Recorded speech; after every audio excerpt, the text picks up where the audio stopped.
So what do you do with pain? Pain that you actually feel in your business. How do you handle that? We're going to dive into that. We listened to an awesome podcast this morning from Alex Hormozi, and he said something that we wanted to get into because it was super, I don't know, just made us really think and wanted to talk to you about it. But first off, we just got back from a conference that had 5,000 entrepreneurs there. It was and amazing. Holy buckets. We were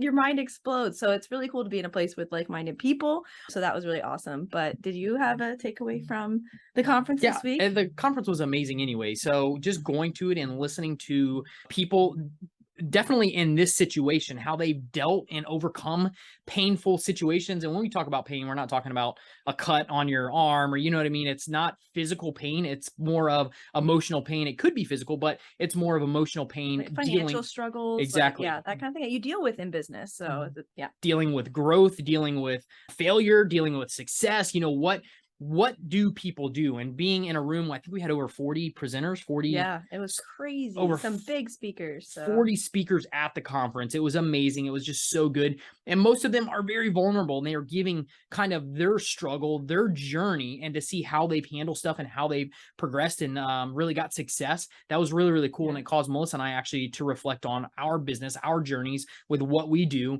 And then it even sparked it more by this morning listening to, if you have not heard Alex Hormozi, he has an amazing podcast. We absolutely love. That's one of our favorite podcasts to kick off the day with, listening to some of his great tips that he gives. So yeah, I think we're still processing everything that we heard over the last week. There was just so much, but there was a lot of encouragement also to share your stories with people, because when you share your story, so like we want to do that, I feel like a little bit more. And I think we've started to do that more on this podcast. Yeah. Like share some more of our stories, because if they can help somebody that is in the same situation, like that helps. Like you're not alone. Like that's the biggest thing, is you're not alone. Everybody's dealing with stuff. Yeah. So you're not alone. One thing that I think about, Melissa and I definitely process pain differently. Before we jump in and tell you what Alex said, Melissa and I process differently. And I remember it was a couple years ago, we were doing a training for, it might've been Flipper University. It might've been just for our people. I don't remember what it was. I don't remember. It was a training and we do trainings together. This was like 3 or 4, maybe 5 years ago. This was a while ago. So we got into an argument, or we got upset, and I don't remember exactly what it was. This is something that happens maybe once or twice a year. We argue. We do argue. Don't get me wrong. We argue all the time, but sometimes it will carry on to a day all the time or 2 days. Yeah. We do have disagreements. Yeah. Don't get us wrong. We're not a perfect couple. We do come up with disagreements, but only every once in a while will we get into a disagreement that we will let roll into a day or 2 days sometimes. And it's few or far between now that we've worked with each other more. We know each other better. We know how to not push Handle each other's buttons and how to handle conversations and Exactly. conflict. So, But this one specific time, I remember we had scheduled a training for this particular day. We had got into a disagreement. I don't remember what it was. And probably something dumb. it usually is sparks from something stupid. I might have had a low sleep or a little bit of sleep, and Melissa the same thing. But for some reason we disagreed on something. And then a lot of times we will just like go our separate ways or not talk to each other throughout the day. And I handled this situation by saying, yeah, I am not going on to a call and training 50 people, whatever it was. I'm not doing a training with you tonight. So you might as well just email those people, email our group and tell everybody, hey, we're going to postpone the training. And Melissa's like, no, I'm not doing that. I am going to do the training, whether you want to show up or not. That's up to you. And I said, absolutely. Let the people down. That was the whole thing. You can't let everybody down. And I said, absolutely not. I am not coming on. And Melissa did like a 30 or 45-minute training by herself without me. And I don't remember what excuse she gave why I wasn't on there. I was doing something or something else. I don't remember what it was, but he's being mean, so he's not here. She didn't say that. She never throws me under the bus. But at the same time, it's one of those things that I, even reflecting back to that time of that training, realizing that Melissa and I handle pain totally separately. I mean, totally different. We're wired different, and it makes it to where it's kind of difficult for us to handle situations like this. But, you know, taking that and seeing how I handled it, I go back, I don't talk to Melissa, and it causes me to kind of go jump in my lazy boy, watch Netflix, and it's like, that's how I handle pain. I'm like, I don't want to do anything. I just want to curl up, get depressed, whatever it is. And Melissa's different. How do you handle pain? I tend to just work more and clean the entire house, and just, I'm always busy. I don't like to just sit still, and that's just my personality for the most part, but I'll just dive in and do more and work more, clean the house, like I said, clean the house, because I don't do that all the time. So then I'll go and just work on stuff in our business or whatnot. But that's just kind of my reaction. So we do react to it differently. Yeah. Did you want to say the quote that he Yeah, said? definitely. So this is what really sparked it this morning, caused me to reflect back.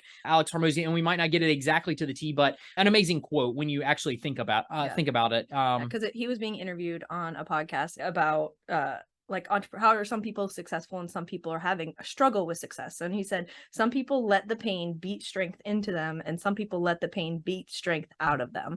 And I was like, wow, like that is really, it's powerful. It's impactful, because if you like you can realize what you're doing, then you can start to maybe react differently. So absolutely, and not letting it beat the strength out of you. Yeah. So, and that's Melissa and I are total opposites. When a struggle comes, when conflict comes, when something comes up, Melissa is wired to go to work, to get work done. And this even applies to, I mean, you guys, this might not come new. Melissa and I love vacations.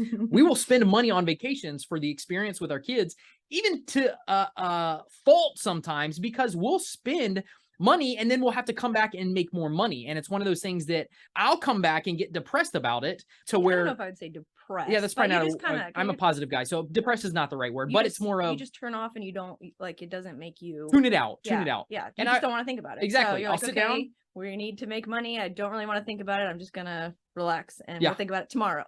So And- tomorrow's another day. And Melissa will go from 7 o'clock in the morning when we get up and get the kids ready for school until 12 or 1 o'clock in the morning, working on the computer, working on stuff, bettering our business, bettering our stuff, because that's how she's wired. Our brains are wired differently. So that's where I see, and even sometimes in our journey, it's one of those things where I notice that the TV is kind of one of my crutches, to where I'll sit down on my lazy boy and I'll watch TV. And we've given that up in the past, or Melissa's done it only for me because she doesn't have the same crutch. It's easy for her to say, okay, yeah, let's not watch TV. Let's progress our business.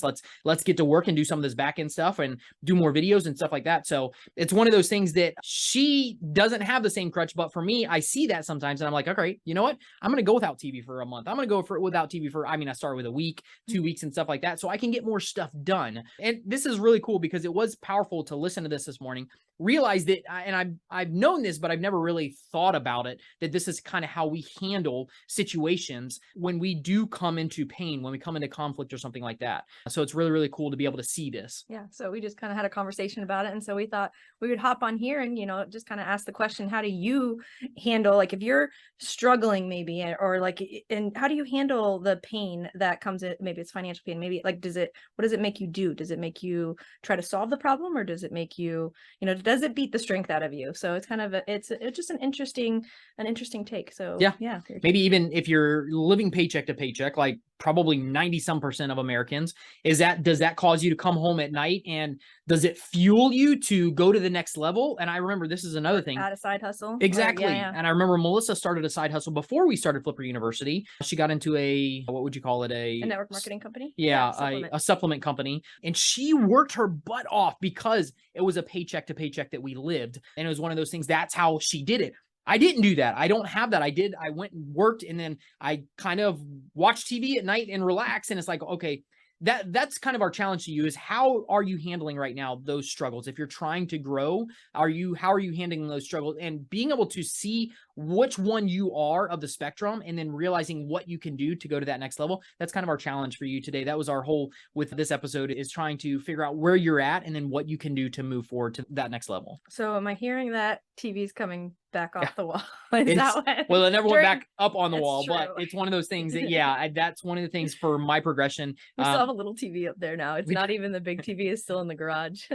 We do. So that's one of the things that, I even after this event that we went to, I'm like, I definitely can get more stuff done, and I want to get more stuff done. So I have to constantly challenge myself to go to that next level and try not to, go to that, okay, I've worked all day. I want to get more stuff done, but I'm tired. So I'm going to sit down and watch TV. And then, an hour or 2 hours go by and I'm like, all right, I'm ready for bed. It's one of those things that, and this might not be you. Don't take me wrong. I'm not judging. I'm not calling this out to anybody. This is my own personal journey. So please understand that I'm not trying to convict you or do anything. This is just what I can do. Melissa and I, we want to accomplish accomplish so much. We want to help so many people. We want to do so much, but I think I get caught up in my own that I have to do stuff like this. I have to tell myself, okay, for the next week, I'm not going to watch TV. I'm going to try to go to the next level. Take try Yeah, out. exactly. I don't Try is like a bad that word. I'm going to go to that next level that I know I'm capable of, but I want to do it and I need to take my crutch off to be able to do it. I was just going to add that mine is different, but mine is more like I have to always be doing something, but that's to a fault too, because sometimes I'm just busy for the sake of being busy. Like I even notice, like I just feel like I have to be on my computer until late in the night, and I don't need to do that. So I'm trying to restructure, like, okay, let me do the important things that I really need to do, What's productive and and stop trying to fill it, because then I end up not doing those things that are really important and end up doing just like other busy work that maybe does need to get done, but it's really not that important.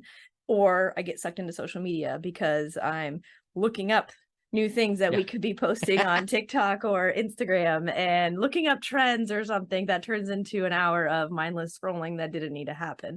So it's just, mine is a little different. Like, it's not, my work ethic is there, but I need to be okay with maybe I am productive for a time, and then it's okay to relax, or it's okay, you know, and I'm not good at relaxing at all. So I need to work on that. So we're so two different people. Absolutely. And it's cool. It's cool to be able to reflect back on that. And that's kind of my challenge to you guys, is reflect back how you are. If you have goals, if you have aspirations to go to that next level, how can you, where you're at, knowing how you're wired, how can you make yourself go to that next level? And it's a challenge. It's a challenge. I mean, Melissa and I, just like this conference, we love going to conferences. We love figuring out more about ourselves internally and figuring out how to go to the next level. They're huge investments and sacrifices in the learning process that we do by going to conferences and investing in courses and doing all that stuff. That's a huge sacrifice a lot of times, but we know it and we want to constantly be getting better. We don't want to go backwards. We want to move forward. And this is kind of what it takes to go forward, for sure. And it was interesting. This conference had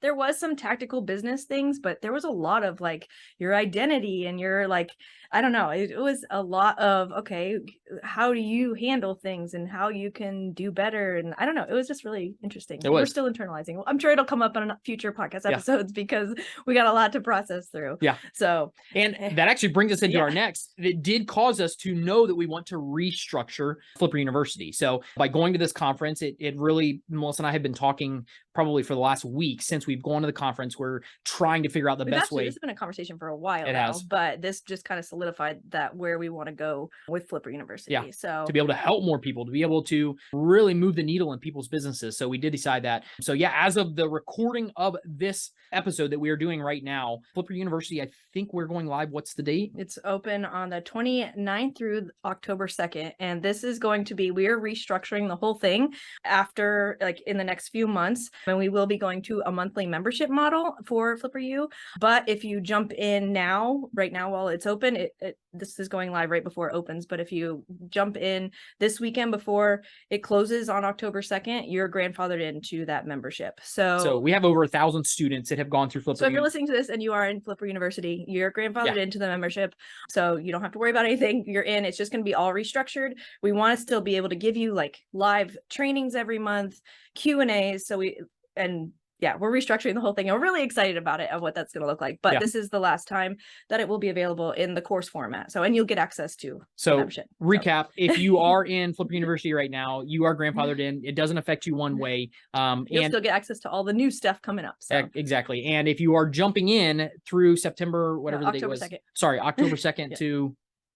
The ending is up by October 2nd. By October 2nd. If you do jump in, then you will have access, just like the grandfathered in, all of our other students the same way. Moving forward, you guys will be included in the restructure and everything like that. So just moving forward, it will be going to a membership site to where we will be doing trainings, and we will be able to do it. It's going to be on a monthly membership. So anyways, we wanted to make you aware of that. This is one of the things Melissa and I have been working on for years, but it really at this last conference, we realized we need to do it better this way. Absolutely. And we're really excited about it. And our software that we use, which is actually the conference that we went to, is a software company. And it's so weird because it was a lot more than just software, but they're giving us a whole bunch of new tools to use. So we're really excited to have the restructure and have all access to all these new tools. So it's gonna be fun. Cool. So that's the tech side that I really enjoy. Awesome. So you guys rock. Have a great day. We will see you on the next episode.